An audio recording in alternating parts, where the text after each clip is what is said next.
तो दोस्तों, एक बार फिर से स्वागत है आपके अपने चैनल मनीषा साहू पर। एक बार मोचनपुर गांव में मोहन नाम का एक धूर्त ठग रहा करता था। वह लोगों को मूर्ख बनाकर उनसे धन इत्यादि ठग लेता था और अपनी जीविका चलाता था। गांव के सभी लोग उसे श्रीमान 420 कहकर पुकारते थे। वह उससे हमेशा दूर दूर ही रहते थे। एक दिन उसकी पत्नी सविता उसे बोली, सुनिए जी, घर में खाने पीने का सारा सामान समाप्त हो गया है।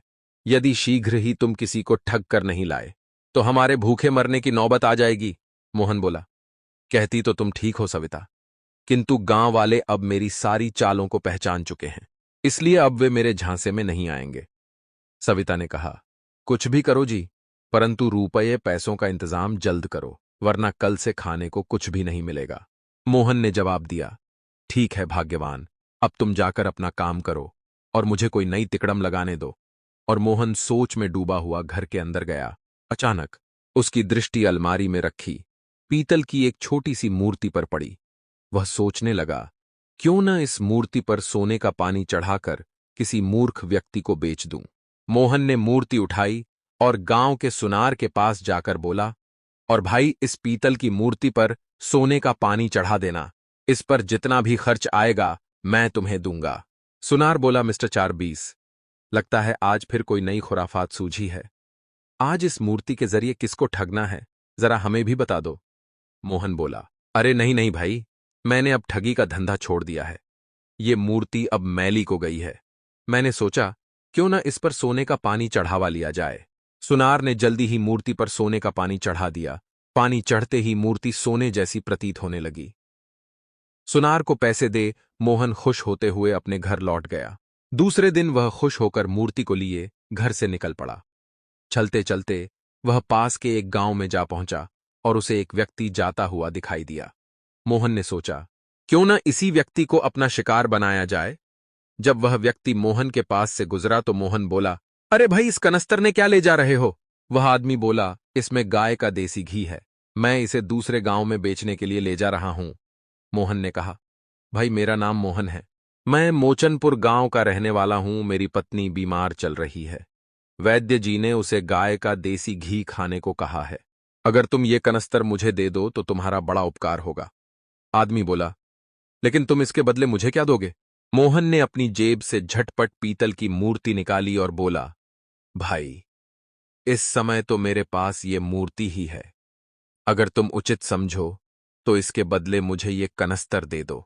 उस व्यक्ति ने वह मूर्ति अपने हाथ में ली और देखने लगा। मन ही मन में सोचने लगा कि ये व्यक्ति मुझे पागल लगता है।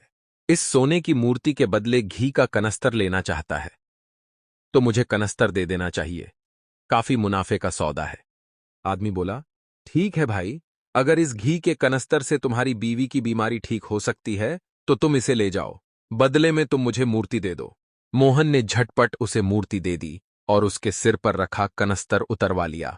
मोहन बोला, भाई, जाते जाते ये तो बता दो कि तुम कौन से गांव के रहने वाले हो और तुम्हारा नाम क्या है। आदमी बोला, मेरा नाम राजेंद्र है और मैं मोदकपुर गांव का रहने वाला हूं। मोहन ने कहा, तो तुम्हारा गांव तो हमारे गांव के पास ही है। भाई, तुमने विपत्ति में मेरा साथ दिया है, भगवान तुम्हें इसका फल अवश्य देगा। राजेंद्र बोला, हां, आप जैसे सज्जन लोगों की मदद करके मुझे हमेशा खुशी मिलती है। मोहन अपने गांव लौट पड़ा और राजेंद्र भी अपने गांव की ओर चल पड़ा। जब राजेंद्र अपने गांव पहुंचा तो उसने अपनी पत्नी से कहा, देखो प्रिया, आज मैं तुम्हारे लिए सोने की मूर्ति लेकर आया हूं। प्रिया ने पूछा, हां सच, लेकिन ये तुम्हें कहां से मिली। राजेंद्र ने कहा, ये सब उस घी के कनस्तर की करामात है। भाग्यवान मैं एक आदमी से उस घी के बदले यह मूर्ति लेकर आया हूं। प्रिया ने कहा, स्वामी, आज तुमने बड़ा अच्छा शिकार फंसाया है। राजेंद्र बोला, तुम ठीक कह रही हो प्रिया, सच में जब वह आदमी अपने घर जाकर वह घी का कनस्तर खोलेगा तो अपना माथा पीट लेगा। प्रिया ने हंसते हुए कहा, हां स्वामी, आपने पूरे कनस्तर में तो गोबर भरा था और ऊपर घी की थोड़ी परत जमा दी थी। राजेंद्र ने कहा, जब वह घी के बदले कनस्तर में गोबर भरा देखेगा तो सच में अपना माथा पीट लेगा। फिर कुछ सोचकर राजेंद्र अपनी पत्नी से बोला, प्रिया, मैं बहुत दिनों से सोच रहा था कि तुम्हारे लिए सोने के गहने बनवाऊं। आज शुभ घड़ी आ गई है। जाओ, इस मूर्ति को सुनार के पास ले जाकर अपने लिए सोने के जेवर बनवा लो। प्रिया बोली, स्वामी, तुम कितने अच्छे हो। मैं अभी सुनार के पास जाती हूं, वहां से आकर तुम्हारे लिए हलवा बनाऊंगी। प्रिया ने अपने पति से मूर्ति ली और सुनार की दुकान की तरफ चल दी और दुकान पर जाकर बोली, सुनो, इस मूर्ति के बदले मुझे सोने के जेवर बनाकर दे दो। सुनार ने मूर्ति को हाथ में लिया और बोला, जरा देखूं तो सही, लगता है राजेंद्र ने आज लंबा हाथ मारा है। प्रिया बोली, अरे नहीं नहीं, ये तो हमारी खानदानी मूर्ति है, कोई ठगी का माल नहीं है। सुनार बोला, ठीक है भाऊजी, तुम क्या चाहती हो, तुम्हारी बात का विश्वास कर लेता हूं, वरना मैं 420 राजेंद्र मल की नस नस से वाकिफ हूं। जरा बैठो, मैं मूर्ति की परख कर लेता हूं। मूर्ति की परख करते ही सुनार बोला, अरे भोजी, इस पीतल की मूर्ति को सोने की बताकर तुम मुझे मूर्ख बनाने आई हो। यह मूर्ति तो पीतल की है जिस पर सोने का सिर्फ पानी चढ़ा हुआ है। सुनार बोला, लगता है 420 राजेंद्र को आज कोई 420 ठग गया। मूर्ति लेकर प्रिया अपने घर की ओर चल दी और अपने पति को मन ही मन कोसती घर पहुंची। उसने गुस्से में अपने पति से कहा, मजाक करने के लिए तुम्हें और कुछ नहीं मिला था, जो पीतल की मूर्ति को सोने की कहकर मुझे पकड़ा दिया। राजेंद्र ने कहा, क्या कह रही हो? प्रिया बोली, सुनार ने कहा है मूर्ति पर सोने का सिर्फ पानी चढ़ा हुआ है, बाकी सारी मूर्ति पीतल की है। राजेंद्र बोला, ओह, तो वह ठग मुझे चकमा दे गया। जरूर वह कोई बड़ा ठग रहा होगा। मैं अभी उसके गांव जाकर उसकी खबर लेता हूं। राजेंद्र उसी समय मोहन के घर की ओर चल पड़ा। दूसरी तरफ घी का कनस्तर सिर पर रखे मोहन अपने घर पहुंचा और बोला, सविता, जल्दी से चूल्हा जलाओ और हमारे लिए खाना बनाओ। सविता ने कहा, क्यों, ऐसा कौन सा खजाना हाथ लग गया है जो पन्ना सेठ की तरह चल रहे हो? मोहन बोला, इस कनस्तर में गाय का शुद्ध देसी घी है, इसे बेचकर मैं खूब पैसा कमा लूंगा। सविता कनस्तर को उठाकर रसोई घर में ले गई और बढ़िया खाना बनाया।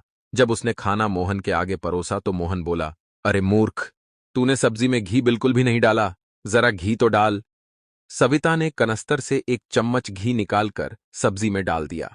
ये देखकर मोहन गुस्से से बोला, पूरा कनस्तर घी से भरा पड़ा है और तू कंजूसी कर रही है। 4-5 चम्मच घी तो सब्जी में डाल ही दे। सविता ने 4 चम्मच घी कनस्तर से निकालकर सब्जी में डाल दिया, लेकिन जैसे ही मोहन ने रोटी सब्जी में डुबोकर खाई, उसने तुरंत रोटी थूक दी और बोला, ये घी है या गोबर? सविता बोली, अब क्या हुआ जी? मोहन ने बिना कुछ बोले घी के कनस्तर के पास जाकर उसे खोला और कड़छी डालकर अंदर घुमाई। मोहन ने देखा कि कनस्तर में गोबर भरा हुआ है। उसने गुस्से में कहा, अरे, इसमें घी की बजाय गोबर भरा हुआ है। अब समझा कि राजेंद्र घी के बदले मूर्ति लेने के लिए इतनी जल्दी क्यों तैयार हो गया था। सविता पति की हंसी उड़ाते हुए बोली, तो क्या सब्जी में अब और घी डालूं? मोहन बोला, क्यों मेरे घाव पर नमक छिड़क रही हो? वह ठग मुझे ठग गया और तुम मेरी हंसी उड़ा रही हो। इधर राजेंद्र लाठी लेकर मोहन को मारने के लिए चला, पर जब वह मोहन के गांव के पास पहुंचा तो उसने सोचा, भला मैं क्यों मोहन को मारूं? अगर उसने मेरे साथ धोखा किया है तो मैंने भी तो उसे घी के बदले गोबर का कनस्तर दिया है। मुझे उसे सजा देने का कोई हक नहीं है। पर अब जब मैं उसके गांव तक पहुंच ही गया हूं तो मुझे उसके घर जाकर उससे मिलना चाहिए। यह सोचकर उसने लाठी फेंक दी और मोहन के घर की ओर चल दिया। जब वह मोहन के घर के पास पहुंचा तो मोहन उसे आता देख बोला, अरे सविता, ये तो वही आदमी है जिसने मुझे घी के बदले गोबर का कनस्तर दिया था, लेकिन यह इधर क्यों आ रहा है? सविता बोली, पास आने दो जी, फिर पूछते हैं। जब राजेंद्र मोहन और सविता के पास पहुंचा तो मोहन बोला, अरे राजेंद्र, तुम यहां कैसे भाया? राजेंद्र मल बोला, जो तुमने कल मुझे सोने की मूर्ति दी थी उसी के लिए तो मैं तुम्हें धन्यवाद देने आया हूं और तुम्हारी पत्नी की तबीयत के बारे में पूछने आया हूं। मोहन सोचने लगा, अरे ये मुझे फिर मूर्ख बनाने आया है। राजेंद्र बोला, अरे भाई, तुम क्या सोच में डूब गए? तुमने बताया नहीं भाभी की तबीयत अब कैसी है। मोहन बोला, अरे भाई, तुम्हारी कृपा से मेरी पत्नी की तबीयत अब बिल्कुल सही है। तुम्हारा घी इतना अच्छा था कि एक बार खाने से ही वह ठीक हो गई। राजेंद्र बोल, भगवान का लाख लाख शुक्र है कि भाऊजी ठीक हो गई। राजेंद्र बोला, अच्छा भाई, अब मैं चलता हूं। मोहन बोला, अरे नहीं नहीं, आज मैं तुम्हें नहीं जाने दूंगा। आज तुम्हें मेरे यहां ही रहना होगा। कम से कम मुझे एक बार मेहमान नवाजी का मौका तो दो। राजेंद्र बोला, ठीक है भाई, अगर तुम जिद कर रहे हो तो मैं आज यही रुक जाता हूं। मोहन ने अपनी पत्नी से कहा, सविता जाओ, राजेंद्र जी के लिए भोजन तैयार करो। सविता बोली, बहुत अच्छे स्वामी। और यह बोलकर सविता खाना बनाने रसोई घर में चली गई। सविता ने झटपट खाना बनाया और दोनों के आगे परोसा। मोहन ने पूछा, सविता, तुमने मेहमान की सब्जी में देसी घी डाला है या नहीं? सविता बोली, अरे जी, घर में घी का पूरा कनस्तर भरा पड़ा है, मैं अब भी लेकर आती हुई। सविता बड़ा कटोरा भरकर घी ले आई। राजेंद्र सोचने लगा, मारे गए, अब गोबर वाला घी मुझे ही खाना पड़ेगा। अगर मना करता हूं तो भी मुसीबत, खा लेता हूं तो भी मुसीबत। मुसीबत ही मुसीबत है भैया। सविता ने उसकी सब्जी में घी डाल दिया। बेचारे राजेंद्र को गोबर वाला घी खाना पड़ा। मोहन सोचने लगा, अब आया ना ऊंट पहाड़ के नीचे। कमबख्त मुझे गोबर खिलाना चाहता था, अब खुद को खाना पड़ रहा है। सुबह होते ही राजेंद्र बोला, अब मुझे मेरे घर चलना चाहिए। मोहन बोला, अरे भला ऐसा कैसे हो सकता है? सुबह सुबह आपको भूखा कैसे भेज सकता हूं? सविता ने फिर उसकी सब्जी में गोबर वाला घी डाल दिया और राजेंद्र को उसे खाना पड़ा। मन ही मन में वह सोच रहा था, मारा गया रे मैया। राजेंद्र सोचने लगा कि कोई बात नहीं, समय आने पर मैं इनकी भी खटिया खड़ी कर दूंगा। राजेंद्र ने मोहन से जाने की आज्ञा मांगी तो मोहन बोला, भाई, आतिथ्य में कोई कमी रह गई हो तो मुझे माफ कर देना। मेरे घर में जो भी था मैंने तुम्हें वही खिलाया है। राजेंद्र बोला, अरे नहीं भाई, तुम्हें कोई कमी नहीं छोड़ी मेरी बैंड बजाने में। मोहन बोला, क्या भाई, क्या बोले तुम? राजेंद्र ने बात बदल दी और बोला, भाई, कभी मौका मिले तो मेरे घर भी आना, मैं भी तुम्हारी जमकर सेवा करूंगा। राजेंद्र की बात सुनकर मोहन झट से बोला, नेक काम में देरी कैसी भैया, मैं कल ही आता हूं। परंतु मन ही मन मोहन को कोसने लगा, कमबख्त, ये तो तुरंत ही तैयार हो गया। खैर, जब ये मेरे घर आएगा तो इसकी बैंड बजा दूंगा जो ये पूरी जिंदगी याद रखेगा। राजेंद्र मोहन से विदा लेकर अपने घर पहुंचा और उसकी पत्नी प्रिया ने पूछा, क्यों जीत कर आए ना? मोहन की ऐसी तैसी कर आए ना? राजेंद्र बोला, अरे कहां, वे तो वहां भी चालाक निकले, मुझे ही गोबर वाला घी खिला दिया हरामियों ने, और कल वे हमारे घर भी आ रहे हैं। सारी बात सुनकर प्रिया चिंतित हो उठी और बोली, अब क्या होगा जी? वह तो हमारे घर आ रहे हैं, उससे कैसे निपटेंगे? राजेंद्र बोला, घबराने की कोई बात नहीं है प्रिया, मेरे पास एक तरकीब है जिससे उसे मजा सिखाया जा सकता है। वह बोला, देखो प्रिया, मैं कल मोहन के आने से पहले ही घर से निकल जाऊंगा और ठीक खाने के समय ही वापस आऊंगा। जब वह कमीना आए तो तुम कहना, हमने खाना खा लिया है। अगर वह कहे कि हमारे लिए दोबारा खाना बना दो तो तुम कहना कि मैं मेरे पति की आज्ञा के बिना कुछ नहीं कर सकती। शराफत से पेश आना और खाने को कुछ नहीं देना। भूखा ही वापस जाएंगे तब मजा आएगा। प्रिया बोली, वाह स्वामी, क्या योजना बनाई है, मान गए आपके दिमाग को। दूसरे दिन मोहन के आने से पहले ही राजेंद्र मल अपने घर से चला गया। जब मोहन उसके घर आया तो उसकी पत्नी ने दरवाजा खोला और पूछा, कहिए क्या बात है? रघु ने कहा, मैं मोचनपुर से आया हूं, राजेंद्र मल ने मुझे दोपहर के भोजन के लिए बुलाया है। प्रिया बोली, लेकिन आपके मित्र तो घर में नहीं हैं और ना ही उन्होंने मुझे बताया कि आप आने वाले हैं। फिर भी आप अंदर आकर बैठिए, वे आते ही होंगे। मोहन बोला, ठीक है, मैं भीतर बैठकर उनकी प्रतीक्षा कर लेता हूं। प्रिया बोली, मुझे बहुत खेद हुआ भाई साहब, अगर आपके भाई साहब यहां होते तो आपके लिए जरूर मटर पनीर बनाते। मोहन का मन ललचा गया, उसे मटर पनीर खाए बरसों हो गए थे। मोहन बोला, भाऊजी चिंता न कीजिए। क्या हुआ? अगर राजेंद्र भाई साहब यहां नहीं हैं, परंतु मैं तो हूं, लाइए मैं बना देता हूं सब्जी। ये सुनकर प्रिया घबरा गई और बोली, नहीं नहीं, ऐसा मत करना, मेरे पति बहुत गुस्सैल स्वभाव के हैं, मैं उनकी मर्जी के खिलाफ कोई भी काम नहीं कर सकती।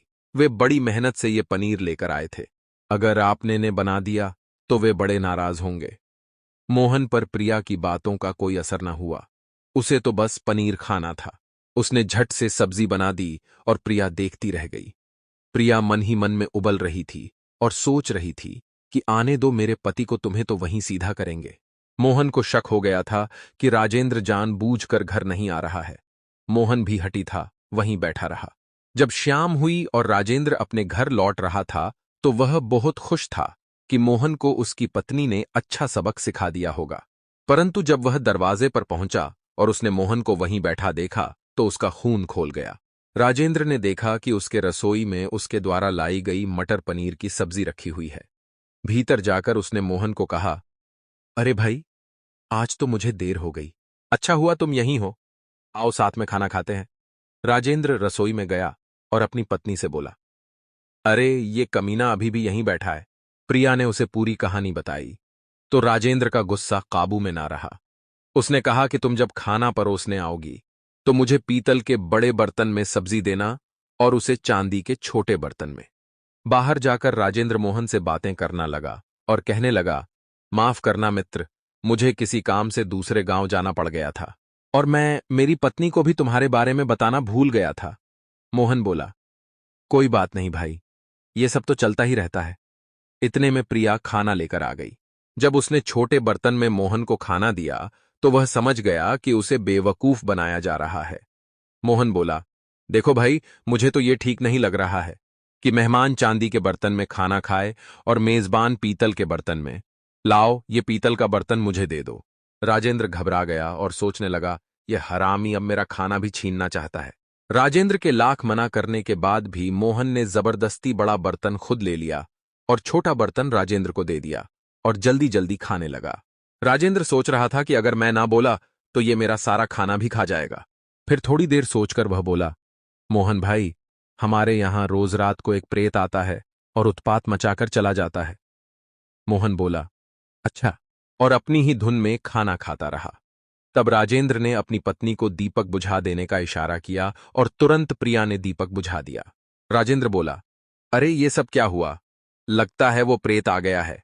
और इतना बोलकर राजेंद्र ने मोहन के सामने रखा बर्तन उठाने की कोशिश की, लेकिन मोहन तुरंत भांप गया और फौरन राजेंद्र का हाथ थाम लिया और बोला, अच्छा, तो ये प्रेत मेरा खाना लेने आया है, आज तो मैं इसको सीधा करके ही भेजूंगा। राजेंद्र डर गया और बोला, अरे नहीं भाई, ये मैं हूं।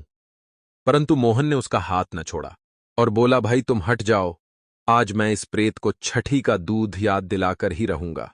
जब कोई चारा न बचा को राजेंद्र ने सच बता ही दिया कि भाई मैं प्रेत नहीं राजेंद्र हूं, मुझे छोड़ दो। इतने में प्रिया ने कहीं से दिया जला दिया और बोली, भाई मेरे पति को छोड़ दो, हमने तुम्हें फंसाने के जाल बनाया था और हम खुद ही पीट गए। मोहन खिलखिलाता हुआ हंसने लगा और बोला, देख लो भाई, चालाक आदमी के साथ चालाकी करने का यही फल होता है। राजेंद्र बोला, हां भाई, सही कहा, मैं शेर तो तुम सवा शेर हो, इसलिए मैं तुमसे टकरा कर हार गया। तुम जीते, मैं हारा। अंततः दोनों को यह एहसास होता है कि धोखे का खेल कभी सफल नहीं होता। और यह भी संदेश मिलता है कि चालाकी और धोखे से अस्थायी लाभ तो मिल सकता है, लेकिन अंत में सच्चाई और ईमानदारी ही स्थायी रूप से जीतती है। खाना खाने के बाद मोहन अपने घर लौट गया। दोस्तों, अगर हमारी यह कहानी पसंद आई हो तो लाइक करें और सब्सक्राइब करके बेल आइकन को दबाएं ताकि हमारे चैनल की नई वीडियो की जानकारी आपको समय से मिलती रहे। वीडियो को देखने के लिए धन्यवाद।